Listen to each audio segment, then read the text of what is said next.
Good afternoon, everyone, and welcome to the second event in our inaugural Fall Symposium series, the Veteran and Family Wellbeing Series, a person-centered, evidence-based approach to chronic pain. I'm Dr. Ramesh Zacharias, Chief Executive Officer and Medical Director for the Chronic Pain Center of Excellence.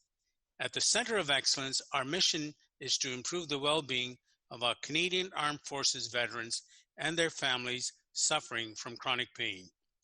In collaboration with researchers from the United States, the aim of the series is to provide education on the evolution of pain management and current best practices in evidence-based interdisciplinary care. Thank you all for joining us today. I'm now going to pass it over to one of our moderators, Eric B. Schoonmaker. Thank you, Dr. Zacharias. We're very pleased today to have a special guest to introduce our session.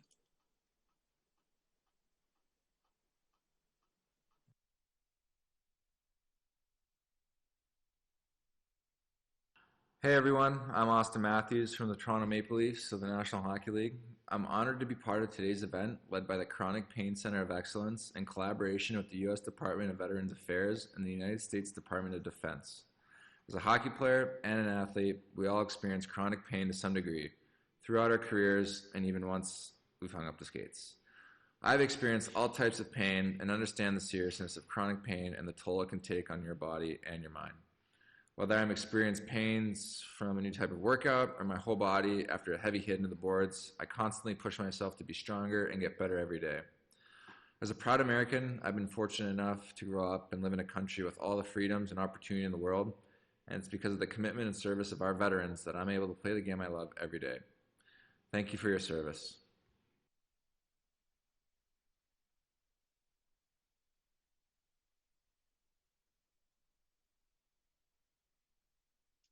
Bonjour, chers amis. Mon nom est Michel Maisonneuve et je suis un vétéran de l'armée canadienne dans laquelle j'ai passé 35 ans. Je suis honoré aujourd'hui avec mon collègue, le général Schoonmaker, de servir comme modérateur de ce webinaire. Over my 35 years in uniform, I realized that chronic pain is a constant in the lives of many of our sailors, soldiers, and airmen and women. And for many, this pain follows them into retirement. So it's my honor today, alongside my colleague, General Schoonmaker, to help moderate this second of a series of webinars dedicated to helping veterans who suffer from chronic pain. Je vous demande, si vous ne l'avez pas déjà fait, de vous inscrire dans le panneau à droite et vous pouvez poser vos questions de la même manière. Ensuite, il est plus facile de visionner le webinaire en mode plein écran. Pour voir les sous-titres en français, il suffit d'activer le mode Closed Captioning ou sous-titrage codé.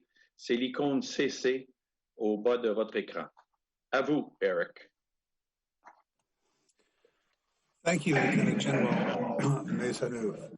I'm Lieutenant General and Dr. Eric Schoonmaker, the former U.S. Army Surgeon General and the Commanding General of the Army's Medical Command. As I explained last week, General Maisonneuve and I both have an enduring commitment and a real passion to help those who have served in uniform and their families, especially during these difficult eras in defense of our two nations. I'd like to start off by thanking Dr.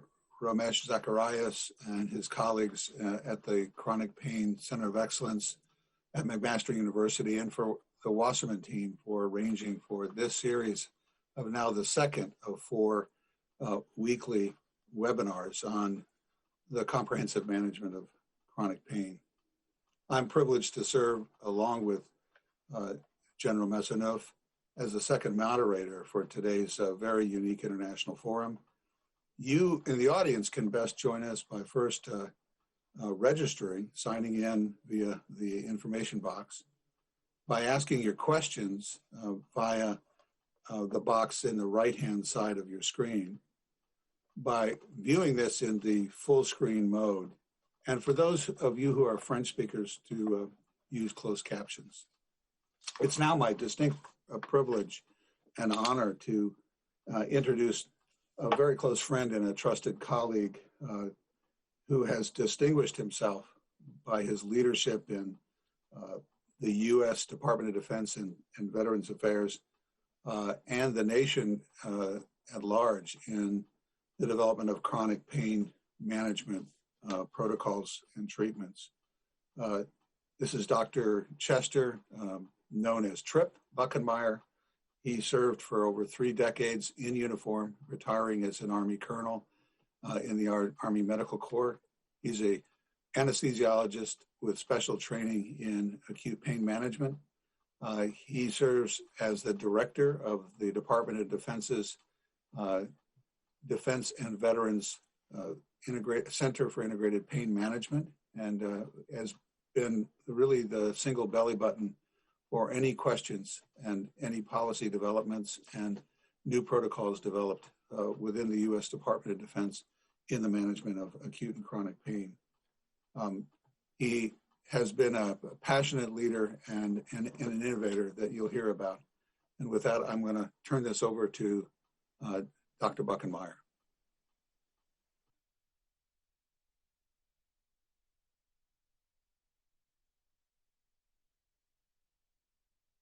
Hello, my name is Trip Buckenmaier. I'm a professor of anesthesiology at the Uniformed Services University, and I direct the Defense and Veterans Center for Integrative Pain Management for the DoD. I'm very pleased to be a part of this Veterans and Family Wellbeing series. I'm here today to talk to you about DoD pain management and opioid safety, some of the research, legislation, clinical requirements, and policy and actions that we've been taking. There have been a number of strategies that we have been affecting in the last decade regarding pain management. Part are in particular because of service members in the last 2 decades of conflict that we've been involved in, explaining to us that our methods of pain management needed to be improved. I'm going to be talking to you today, starting up in the left-hand corner, about improved measurement in particular. This is probably the most important project from the standpoint of the cultural change that we're trying to affect in our culture regarding pain and its management. We're going to be talking about non-medication pain treatments, integrative health, which is now no longer being looked at askance in the DoD and is being looked at as an equal partner as far as the therapy and the management of pain. Improved monitoring tools, improved education projects like the Joint Pain Educational Program, and how we use Project ECHO to disperse that information. A more sophisticated way of looking at a patient from a whole health perspective and dealing with their pain. And then, of course, opioids. The education regarding the use of these medications, the consent process, and the use of naloxone in our system. Of course, as a federal agency in the United States, we are driven by Congress and legislation, and I just want to briefly mention the 2010 National Defense Authorization Act that charged the military through the Secretary of Defense with developing and implementing a comprehensive policy on pain management within our military health system. This policy was to be standardized, consistent throughout our medical treatment facilities, addressing both acute and chronic states of pain with what we call our roles of care. So roles 1 through 3 on the battlefield, and then roles of care back at home. It had to be appropriate both for service members and their families, a adequate research program to back up those activities, and include education and training for healthcare personnel. There are 2 documents that were involved in this. The first, and we're rather proud of this particular document, was our Pain Management Task Force. This report came out in May of 2010. You'll note that we were using words that had not been necessarily discussed before in the DoD, words like holistic, multidisciplinary, multimodal, state-of-the-art science to provide an optimal quality of life for soldiers and other patients within our system. Interestingly, this document was followed almost a year later by the civilian version of this report called Relieving Pain in America, a Blueprint for Transforming Prevention Care Education Research. I think it's interesting to note that the points of view from both documents were very complementary, and in many cases, with reading one, you're essentially reading the other, and we were pleased with that outcome. There are a number of novel pain methods and equipment available for use right now. Certainly Actique, the fentanyl lollipop, has been a very important innovation, if you will. It's still an opioid, but for acute pain out on the battlefield, it has made a tremendous difference. I think the problem, though, is that historically, our thinking on pain management on the battlefield has stopped with opioids. In fact, morphine has been the only answer in many cases in conflicts of the past for managing acute pain on the battlefield. But we have so many other tools that are represented here, and I'm pleased to say have been in a relatively rapid fashion brought into our system. Things like acetaminophen, novel non-steroidal anti-inflammatories like ketorolac. On the other side of the screen, on the left side, you'll see a ketamine inhaler and then a device that's providing Actique, a sufentanil nanotab, which has recently been developed for our troops in the field. And so I want to say uncategorically that opioids are not bad. It's how we have used them historically that I think has been the problem. I would shudder to think about deploying, and I've deployed to both Iraq and Afghanistan, to try to provide analgesia in an acute polytrauma patient and not have these tools, opioids, available for use. In the center of the screen, you'll see an infusion pump, which has certainly made all the difference in our ability to manage pain and casualties in the current conflicts. And this is only supplanted by ketamine, which is probably one of the most significant analgesics that have come out of the recent wars, even though it continues not to have a FDA indication for analgesia. You'd be hard-pressed to find a military facility today that's not using ketamine for that case. But regional anesthesia has been another innovation in that it's provided a tool, particularly for extremity wounds, where we can literally turn off an extremity from a pain perspective. And it's been very useful for the evacuation of many polytrauma casualties. You'll see here a nerve stimulator. This is what I actually used in Iraq. This particular stimulator is in the medical museum right now at Walter Reed, which is a little freaky, but you can go visit and still see my name tape on that particular device.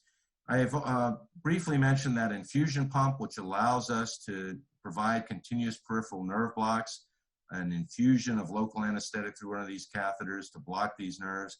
This is a casualty right here that received a gunshot wound to the chest. Historically, we would intubate this casualty before flying them to a new location. With adequate pain relief, though, provided by regional anesthesia, we no longer had to do that, and that's a significant advance. And then, of course, ultrasound technology. We're now able to see our targets for this regional anesthesia. It's really made all the difference. Ultrasound and simple laptop with the image quality that we have right now is extremely useful, not just for pain management, but for a variety of activities on the battlefield for managing casualties. But this also matters at home. Our Joint Commission, this is the organization that actually certifies our hospitals in terms of their ability to safely and effectively take care of patients. And they're looking at how we manage pain. And I just want to point out that they're asking us now to provide services, non-pharmacologic strategies, things like acupuncture, chiropractic care, osteopathic manipulation, massage therapy, physical therapy, and the like. And so this is a significant change in the regulatory policies that drive how we manage care. And we subject our military and our federal institutions to these same regulatory bodies. So we're being told that we need to move in this direction. But I want to spend a little bit of time talking about pain and its measurement. It's interesting, while I may not feel this way as a clinician, patients actually listen to what we prioritize and what we think is important. And in the measurement of pain, if the only question you're ever asking a patient about excuse me, about pain is its intensity, then that becomes the sole metric, if you will, on how pain is being measured. The service members coming back from the wars, at least in our country, while they admitted they were begging for the relief of pain and the reduction of pain intensity on the battlefield, if they had known what that would mean to their overall rehabilitation recovery, they would have begged us for something different. And in fact, other folks have begun to question whether or not pain intensity was the wrong metric and that we should have been possibly looking at other things. We've certainly come to that conclusion. And in fact, we developed what we call the Defense and Veterans Pain Rating Scale. You'll see some of the original research that was done on this scale. It is now the adopted and accepted scale for measuring pain within the DoD. And we're going to talk about some of the elements of this scale. Many of them you'll find very familiar. It still does measure intensity, but I think it provides far greater information than the standard 0 to 10 question that we're also familiar with. So you'll notice the mild, moderate, severe, no pain. We put this on here because we are a NATO ally, and many of our NATO countries only use this 4-point scale when they look at pain. You'll notice the faces, the bars, and the colors. You may ask yourself, why is this needed? Well, we do operate around the world, and we often operate and take care of patients that don't share our culture, our mores, or even our language, but they are able to respond to these various elements. And in fact, even our own patients oftentimes respond better to some of these other graphic elements than they necessarily do with numbers or language. But I do want to point to the bottom of the card where you'll notice that we've provided functional language for each one of these numbers. The standard 0 to 10 scale, which provides us a very nice way of defining pain, but we are helping the patient by providing these anchors on function. And so it's not just about intensity, it's about physical and emotional function. And we follow this up with some basic questions about how pain is impacting on activity, sleep, mood, and stress. And this allows for a very different conversation when it comes to pain between the clinician and the patient. A patient may have a pain intensity that traditionally we would treat, such as a 6, but they might be doing much better in terms of sleep, mood, stress, and their activities in the ways that they've been interacting with the therapies you've been providing. That's not a patient that needs more drugs. That's a patient that needs to double down on those non-pharmacologic approaches that are improving their function, both physically and emotionally. Of course, this needs to be integrated into our workflows, and we've been providing those clinical workflows, particularly for our primary care community. I will admit that this tool does increase slightly the amount of time it takes to ask the basic pain question, but the amount of information that's received from the Defense and Veterans Pain Rating Scale is far greater than you receive from a simple standard pain intensity question. I'm briefly going to discuss a program we call PASTOR. All of these tools, by the way, you can find on our website if you want more information. But this is a more detailed dive and leverages what we call PROMIS instruments from the National Institutes of Health. And these utilize computer adaptive testing. And so I'm able to expose a patient, let's say, to a 50-question bank on physical function, but I only have to ask 4 to 6 questions to get a more statistically valid answer in a very short period of time. This provides the clinician a report on the patient's pain, has key areas such as the pain mapped by region, provides clinical alerts on some important topics like possibly alcohol abuse, suicide ideation, for example. And perhaps most importantly, it defines goals for the patient from their perspective on what they want their pain management to accomplish. In addition, you'll notice the PROMIS instruments here: depression, anxiety, anger, physical function, social function, pain interference, sleep disturbance, and fatigue. These are all based off of a sample that represents the US population, so it's not really a convenient sample.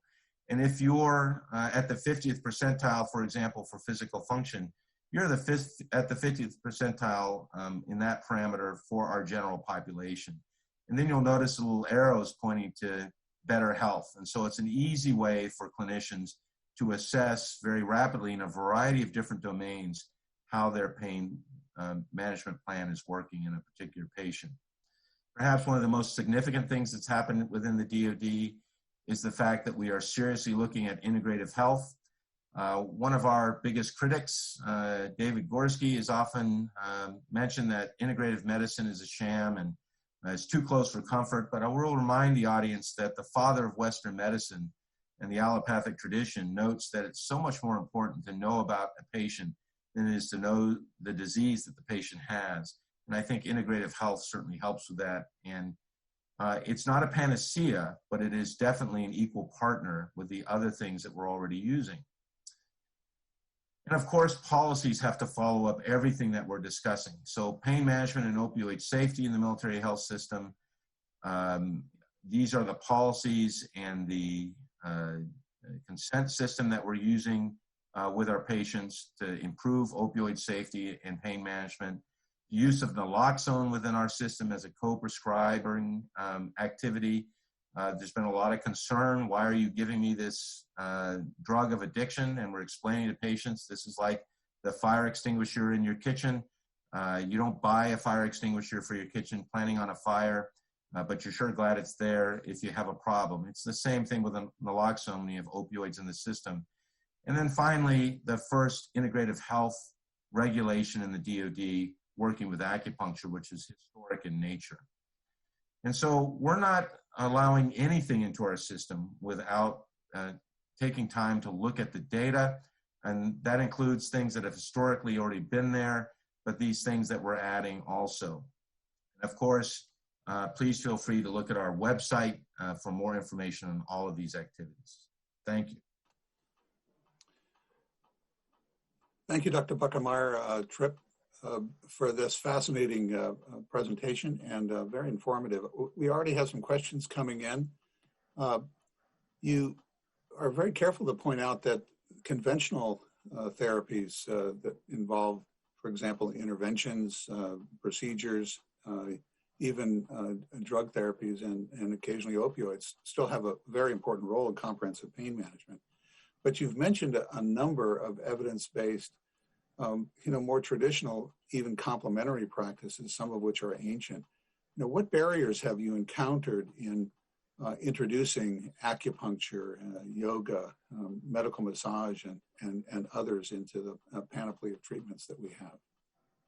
That's an excellent question. I do just want to briefly mention I misspoke when I was talking about the sufentanil nanotab and called it Actique. That's the fentanyl lollipop. It's actually called the Suvia, developed by the DoD. Just in case anybody noticed that, I had made that error. It's interesting. We used to call these complementary practices complementary and alternative medicine. And I think that terminology sort of explains the difficulty. When you say the word alternative, you're suggesting to the patient, well, after we've done medicine, we will now try these alternatives. And many organizations right now in the United States have gotten away from that terminology. And as you put it, sir, called it complementary. And the point is that these things aren't foreign, they're just medicine. And so it's acupuncture, massage, yoga, mindfulness. They're not options that are outside of medicine.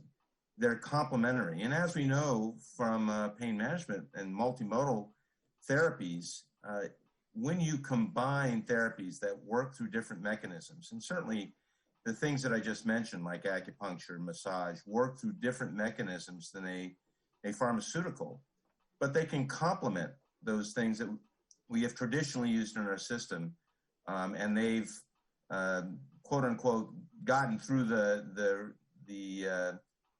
wire, and they're part of the medical house. And so now we're trying to make these integrative health modalities part of the medical house. And I think the problem has been, it's just, even though these have been around for millennia, for most providers, they're new. And so we're going through that process right now of learning with our patients' help how these integrative health modalities can be equal partners with the things that we do that's good medicine every day. Yeah, but I could see that a problem there for both patients and especially care providers, those that are appropriately skeptical. And, and this effort for chronic pain management in Canada is centered around McMaster University, which has a long-standing tradition for and expertise in good evidence-based practices. Many would see these, as you point out, sometimes ancient practices as pre-existing, more modern notions of evidence bases. Is there good evidence behind these ways of approaching pain? It's overwhelming. The issue is our system, capitalistic system, is often driven by the development of pharmaceuticals. There's a lot of money there, and there's a standard way of developing pharmaceutical. What's going on right now with the vaccinations for the COVID-19 virus is a prime example of that good science. But you can't use those same properties to look at something like acupuncture or massage. You have to come up with better measuring tools, better ways of researching that are outside of that standardized and traditional way of looking at a drug. And that's why we're so excited about the Pain Assessment Screening Tool and Outcomes Registry, or PASTER. When you start asking questions about a patient's social function, about their relationships, their depression, their physical function, you begin to level the playing field with an opioid, let's say, because now you're actually able to demonstrate value in areas where opioids have traditionally held sway. I'm an anesthesiologist. If the only thing I'm going to measure is pain intensity, well, an opioid's the best way to manage that intensity. I can get your pain intensity to 0 every single time, but is that actually good for the patient? And it was our service members that were the ones telling us no.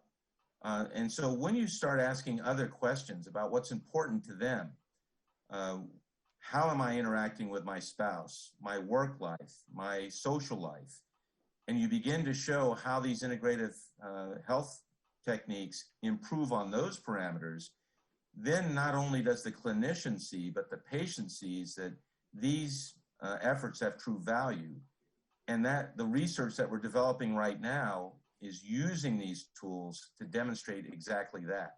And so it's a different way of thinking about care. Yeah, and I particularly like the notion that you raised that they have maybe been given a bad rap because they're reserved for the very end, sometimes long after things that we've done conventionally have failed and maybe even injured people. So the notion of starting earlier is a great one. I want to finish. We're short of time here, but you raised such an important point about the dialogue between the team and the caregivers and the patient, and how this new Defense and Veterans Pain Rating Scale has changed that dialogue by looking at more than just the color scheme and a digital analog scale. Can you talk just a little bit about that dialogue and how it changes? You know, I mentioned Hippocrates during my discussion, and I actually keep the Hippocratic Oath on my desk. He was the one that first reminded us, as part of the allopathic tradition, that a physician, first and foremost, is an educator, a teacher of health. And so the communication with a patient about their pain has to involve that education. And working through the scale, particularly the Defense and Veterans Pain Rating Scale, helps the patient understand that pain is not just about lowering intensity. It's about maximizing function, both physical and emotional function. And patients, as I mentioned, actually do listen to us. And if we prioritize those issues, they become priorities for the patients. And when you're prescribing both integrative health and other modalities, particularly pharmaceuticals, that lead to improved function, they see that as success. And this opens a whole world to mindfulness, meditation, yoga, massage, things that are non-pharmacologic that have a very high therapeutic index, but at the same time are extremely safe. Thank you very much, Dr. Buckenmaier, for the fascinating presentation and for answering those questions. And it's over to you, my friend. Thank you very much. Merci beaucoup, Eric et Tripp. Et j'ai apprécié la présentation et l'importance du traitement médical, mais aussi des approches complémentaires. Et aussi l'autre point qui est important, l'implication des vétérans eux-mêmes dans leur propre traitement. Très intéressant. Alors, notre deuxième présentation sera effectuée par le docteur Brenda Lau, qui est la cofondatrice et directrice médicale d'une clinique interdisciplinaire novatrice de douleurs chroniques à Vancouver. Dr. Lau is co-founder and medical director of the CHANGEpain Clinic in Vancouver. She is also a clinical associate professor at UBC's Department of Anesthesiology. She's the founder of the pain medicine subspecialty of the Royal College of Physicians and Surgeons of Canada. Dr. Lau will explain the usefulness of remote care for veterans suffering from chronic pain that we've learned from several clinics across Canada. La Dr. Lau sera accompagnée d'une jeune vétérane de l'armée canadienne, Angel Kibble, qui témoignera de l'utilité des soins à distance. Corporal retired Angel Kibble is a partner veteran from the Canadian Army, from whom we'll hear as well today. Je vous rappelle que vous pouvez poser des questions pendant la session en vous assurant d'être inscrit avec le panneau à droite et en soumettant vos questions par le même moyen. Dr. Lau, à vous.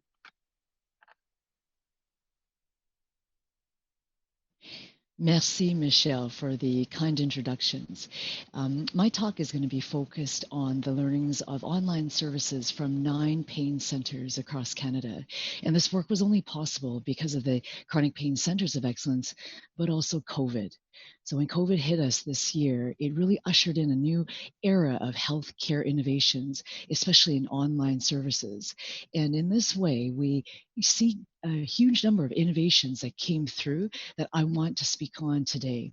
But before I do that, the innovations are only so good as the people we serve. And I'd like to hear from one of our heroes today. I am honored today to introduce to you Angel Kibble, Corporal, retired. She is a Canadian Army veteran. She is a peer support, chronic pain patient for over 10 years, and she enjoys spending quality time with her family, service dog Teddy, and being out of nature. So Angel, thank you so much for joining us today. Can you share with us your experience with individual and group online services, medical services so far? Thank you, Dr. Lau. I'm a veteran and I live on Vancouver Island. Which for me, it requires me to travel from here to Vancouver to access services at the clinic. This is exhausting, it's expensive, and it's very time consuming. Myself and others who live with pain and also PTSD face extra layers of challenges the average person don't. This includes the anxiety and travel, increased pain levels, just being around strangers, and honestly, asking for help. Access to online options for group medical visits and one-on-one, whether it be with a nutritionist, a general practitioner, or a specialist, helps really take the pressure and strain off of the medical system, providing much needed education to veterans and their families as well. Families are able to access these services online, and collectively, this helps reduce medical burnout. Online treatment cannot replace all medical appointments, of course. However, online medical visits that I have experienced have all been quite well suited and designed for the virtual setting. While face-to-face care has always been the standard, honestly, the world is changing and we need to change with it. I hear you, Angel. That's why we've been innovating this along with you and so many other patients. The first step towards getting somewhere is to decide that you're not going to stay where you are. So we're not going to stay where we are, Angel. Before I start my talk, the disclosures of the work that I do, they cut across multiple advisory boards for policymaking, clinical work, education, such as the Royal College, and as well, I focus on my role as a co-founder and medical director of CHANGEpain Clinic. CHANGEpain Clinic is a multidisciplinary clinic that was opened in Vancouver in 2013. And as of this year, we have over 50 interdisciplinary members who are recognized in the areas of education and also in specialized therapies like infusion therapy. And so we're really proud to be one of the recognized pain centers of excellence with the Pain Centers of Excellence with VAC.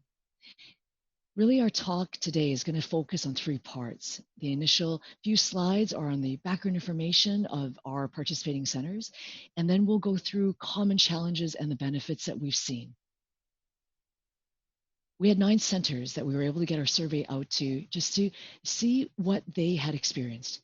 It was basically cut across the board, about 3 of them in Ontario and 1 of each in various other centers in the province.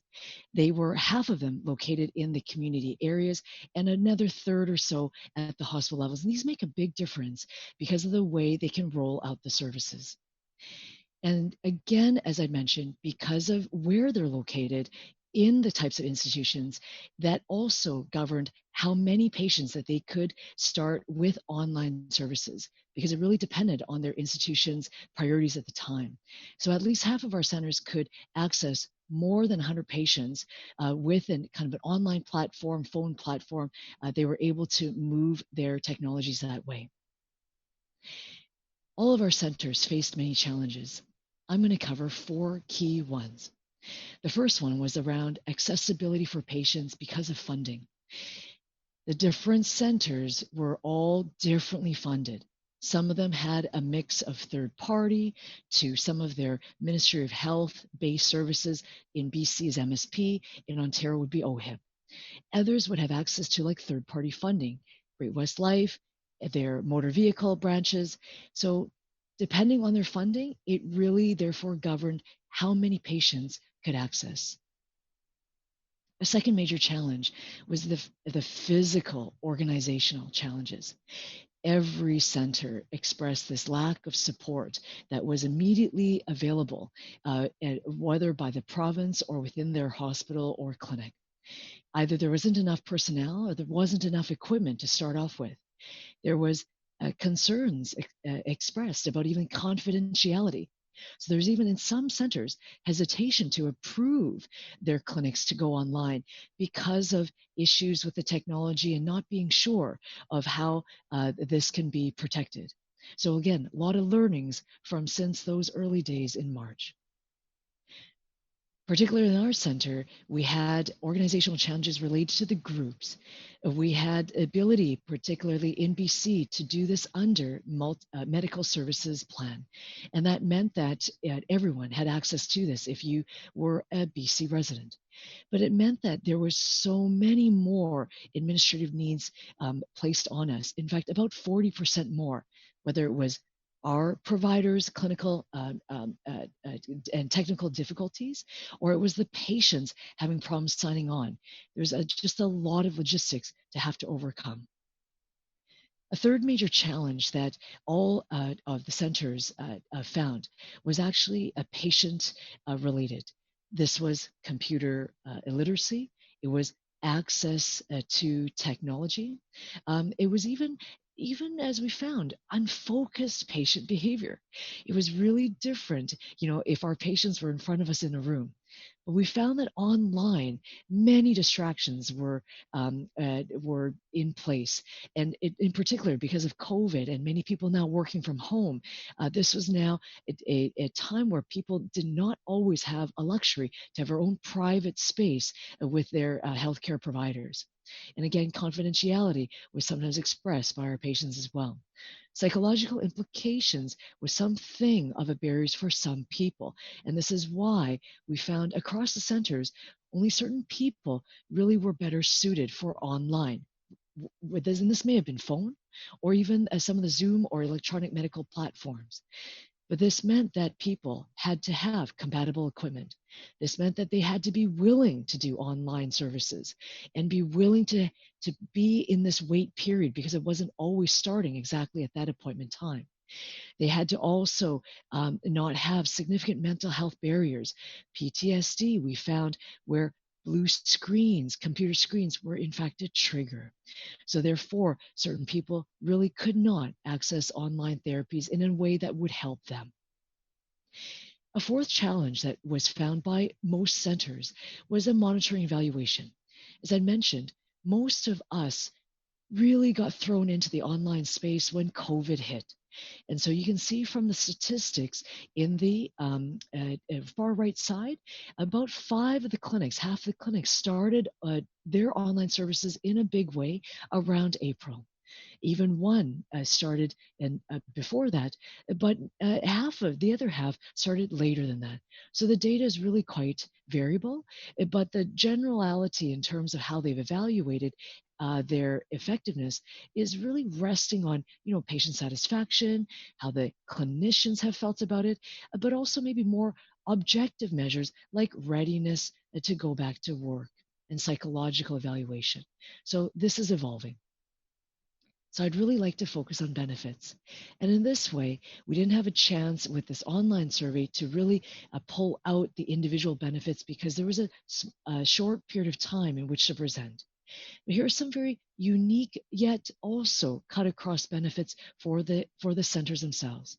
We knew that benefit number 1 for patients was that travel time was now overcome. Half of our patients traveled well over an hour to get here. And Angel's story is very poignant. She lives on the island. It takes her an entire day if she were to come just for a medical appointment. And so now, in the comfort of her own home, she can attend multiple medical appointments and even medical group programs without leaving her home. The breadth of content was also a huge breakthrough. This graph here depicts the number of sessions we offered starting in March when we went online to this day. Weekly, these numbers show that we went from 4 online up to even a peak of 76 in the middle of COVID phase 1. And we've steadied ourselves to, on average, about 36 sessions per week. And again, there can be a whole talk on the logistics. Benefit number 3 was related to the staff engagement. The bars in blue, cut across board, shows all the questions when we ask. Despite the logistical issues and frustrations faced from patients, staff hugely favor delivering online care because of how much help they see. These next couple of slides really emphasize the numbers reached, and a huge number are changed when you don't have geographic barriers. In 2019, we saw about 3,400 patients in the span of May to September, and these were various physical appointments. You'll see in 2020, the same span of May to to September in 2020 saw well over 24,000 patients. And that meant that 11,441 patients of this number were in fact group medical patients. So it was a huge increase in our ability to reach patients. You'll see in this graph. And the 5th benefit, which is in fact quite unique to BC because they transformed all of their medical services online. That meant that the 19% of those without GP could now access medical services if they were able to access a GP-led group medical service. And so we are one of those clinics that was able to offer that kind of access. That meant that with our specialist clinic, a patient could now immediately access any of our services without even the delay in the wait times to see a GP. And you can see that delays in the pensionable benefits that are often experienced by our veterans for good reasons. It will average 6 months to even 2 years. And the data from the VAC showed about 236 days. And so we know that now something like this innovation to access medical services, it would be a very important innovation to try to keep. So the key learnings are the following. We know that there are some major barriers related to equipment, technical support, support admin in the clinics. We know that interventions are not for every person or even every practice. There's still a lot of evolution in the way we're trying to find out the best timing, the content, and the breadth and reach. We know we have to evaluate these in order to find out what's the most effective for our patients and our veterans and their families. But we've already seen the immense benefits just from the sheer number of people that we can reach. So thank you for your time.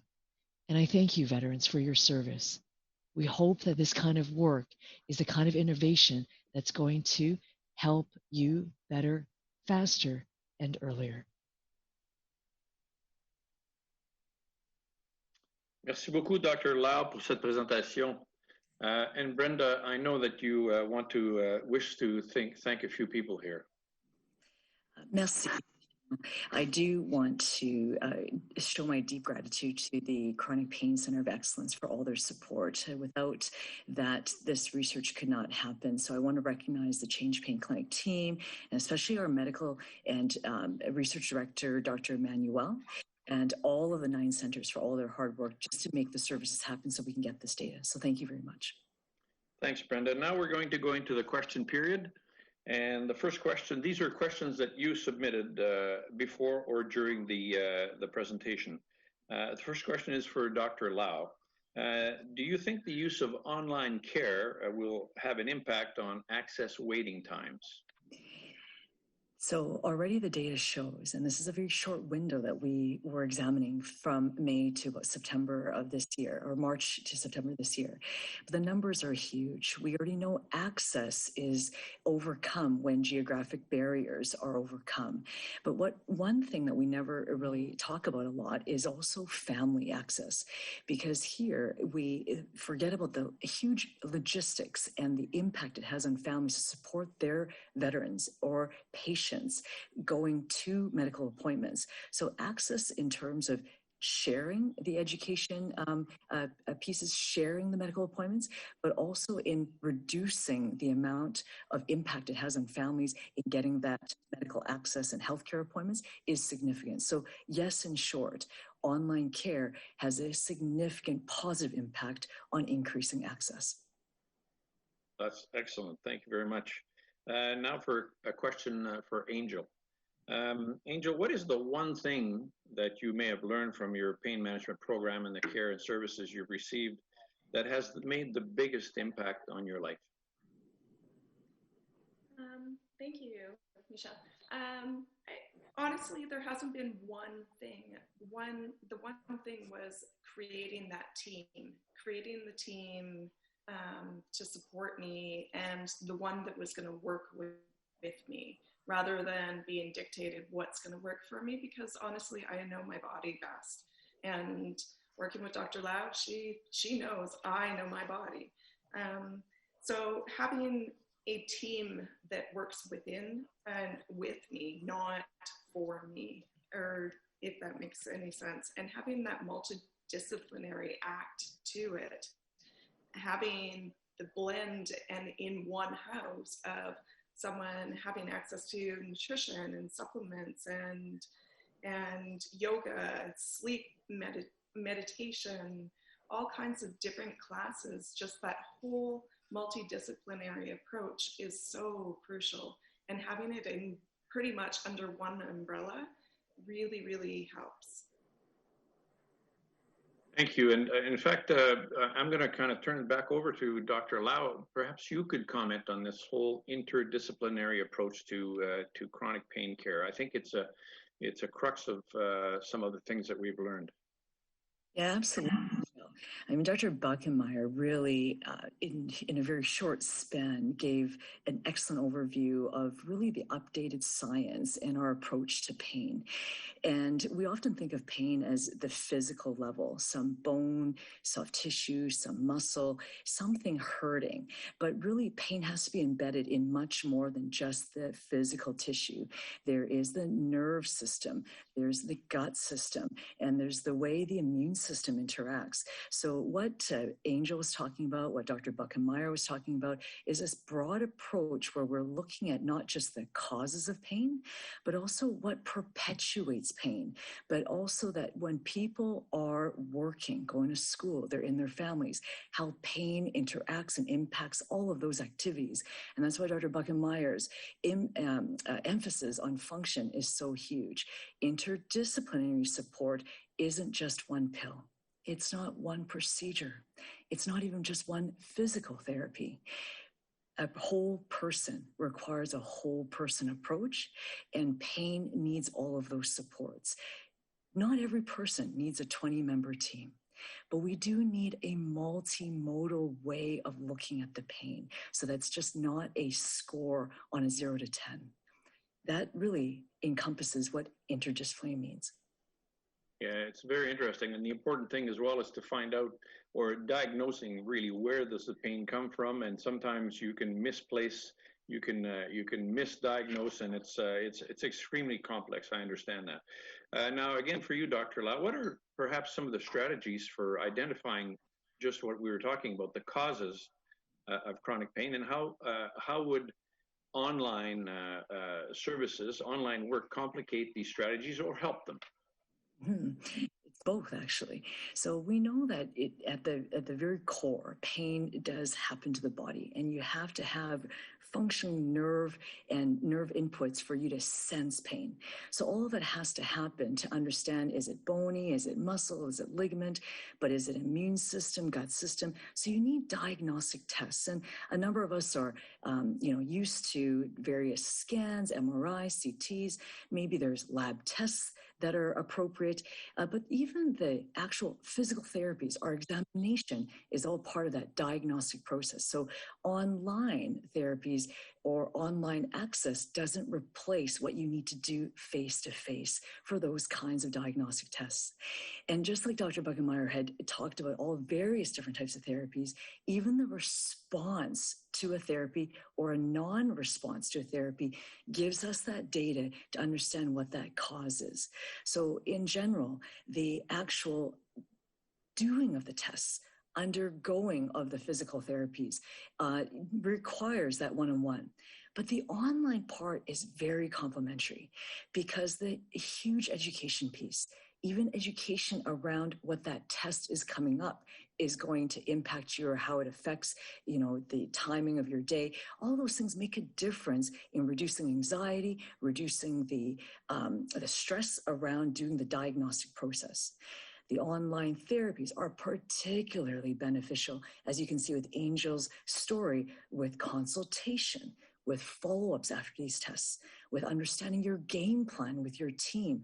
A lot of this doesn't have to be face-to-face and can save people huge amounts of travel time. So really we see online as a really a necessary complement to our current face-to-face care.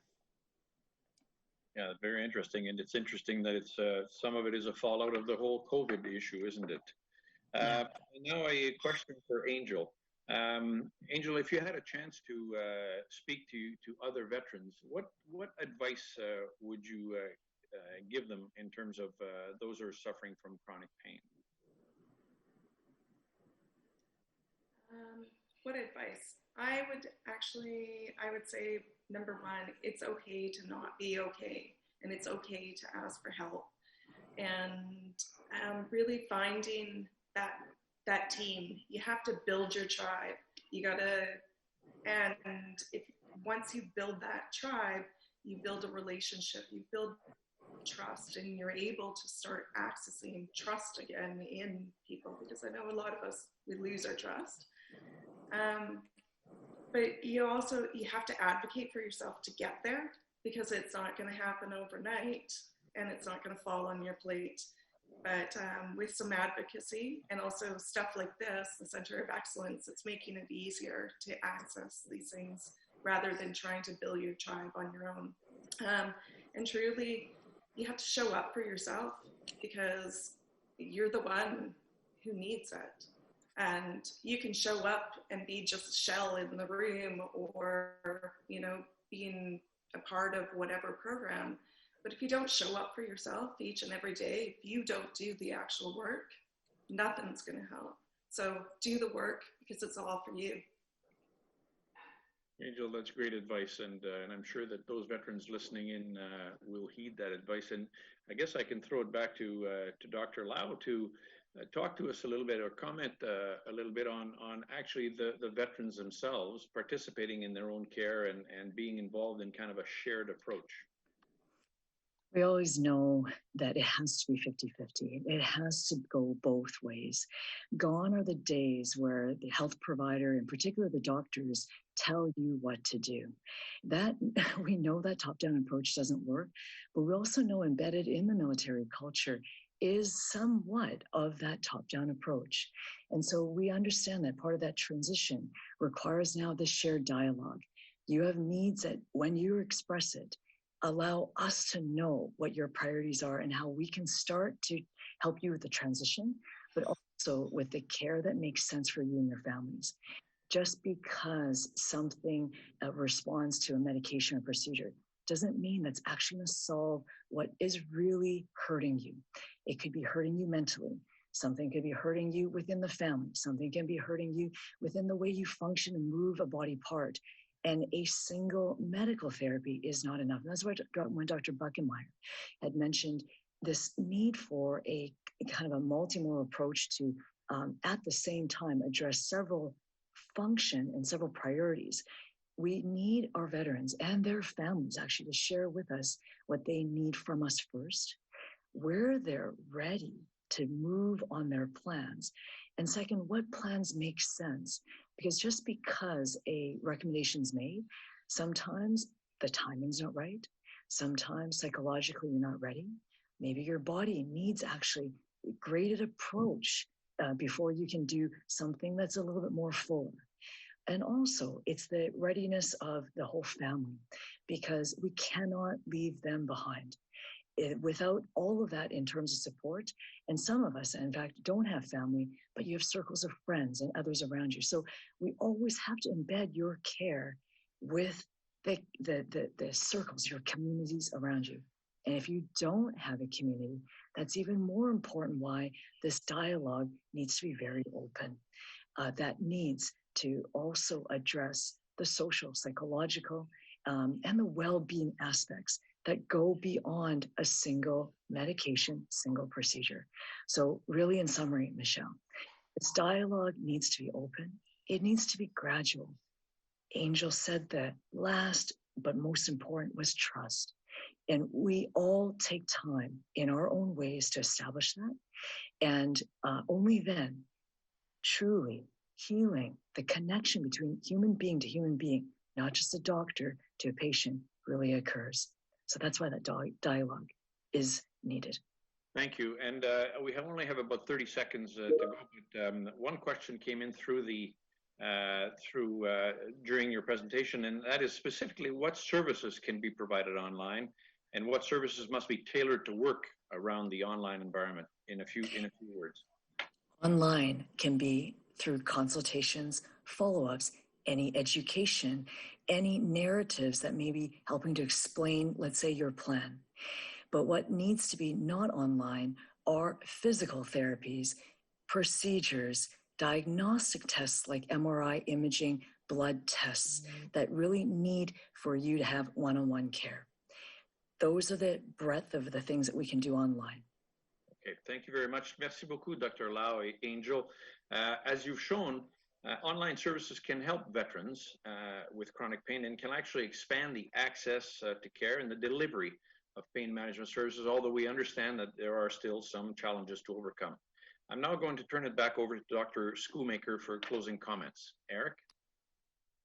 Thank you, General Massaneau, Michelle, and thank you, Dr. Lau and retired Corporal Angel Kibble. I want to begin by expressing gratitude to all of the patients who have joined us for this series. How important your voice is. If you've been a part of this program for the last 2 weeks, you've seen the close sharing of common problems between the Canadian and U.S. Groups who are tackling chronic pain management. You've seen and heard from Corporal Kibble today, from Angel, as well as from the U.S. team, the importance of changing the dialogue with the patient. You've also heard about the importance of employing and then safely delivering a multidisciplinary team approach with access that is enabled by information technologies to overcome the challenges of this remote care that enables the patient to begin with his or her own self-care and then engage primary care and the specialty groups. We're going to be addressing that in the later speakers in the weeks to come. I want to urge anyone who is watching today to register for our sessions that will pick up again next week, and to spread the word to your colleagues and your friends. Thank you very much, and back to my colleague, Michel Masseneuve. Merci, Eric. Alors, ceci conclut notre deuxième dans la série de 4 webinaires. Merci à tous pour votre présence et vos questions. Thank you to the entire COE team for putting on these series of webinars. As you can see, the Chronic Center of Excellence for Pain emphasizes interdisciplinary services for chronic pain management. Our approach is also one of a shared dialogue between veterans and those who are providing them pain services. We want to listen to the veterans themselves and ensure they have a voice in their own care. In this way, we want to provide our veterans with what is perhaps the most important thing, hope. Je vous invite à consulter notre site web et à nous adresser tout autre commentaire. Je vous rappelle que notre prochain webinaire est dans exactement 1 semaine et traitera du modèle de traitement de la douleur par étapes. Thank you for your presence at this first webinar and your thoughtful questions. I also, much like Dr. Schoolmaker, want to highlight the excellent collaboration with our U.S. colleagues. It's a privilege of us and an honor for both of us to be working to collaborate to help veterans from both countries to get care for their chronic pain. Remember that our 3rd webinar will be in 1 week from now. We'll deal with step care for pain management. In the meantime, I invite you to go to the Center of Excellence website and send us any comment you might have. À la prochaine.